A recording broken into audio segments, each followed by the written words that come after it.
కాశ్మీర్లో అదేది street corner మీటింగులు పెట్టుకునే పరిస్థితి ఒకప్పుడు భారతీయ జనతా పార్టీ. వీళ్ళ వాళ్ళే వెనకాల వెళ్తే నాయకులు ఇది తోడు నాయకులతో పాటు అధ్యక్షుడితో పాటు వెళ్ళేవాళ్ళు, లేకపోతే నాయకులతో పాటు వెళ్ళే 100 200 500 మందినో అక్కడ పెట్టుకుని వాళ్లతో కూర్చుని ఉపన్యాసాలు ఇవ్వాల్సిన స్థాయి ఒకప్పుడు కాశ్మీర్లో. ఎందుకంటే స్థానికులు ఎవ్వరూ భారతీయ జనతా పార్టీని అంగీకరించేవాళ్ళు.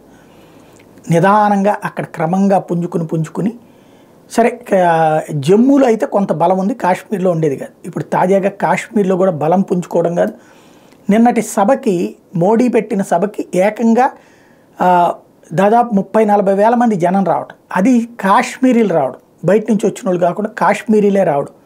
క్రమంగా అక్కడ ఎప్పుడైతే రాజ్యాంగ ప్రకారం ఉన్నటువంటి ఆర్టికల్ 370-35 రద్దు చేయడంతో అక్కడ విద్యా ఉద్యోగోపాధి అవకాశాలు అందరికీ రావడం, టూరిజం ఇన్కమ్ పెరగడం, క్రమంగా పరిశ్రమలు, విద్యా సంస్థలు, వ్యవస్థలన్నీ అక్కడికి చేరుతూ ఉండటంతో ఒక్కసారిగా సీను మారుతోంది. అదే అక్కడ ప్రత్యక్షంగా కనబడుతోంది.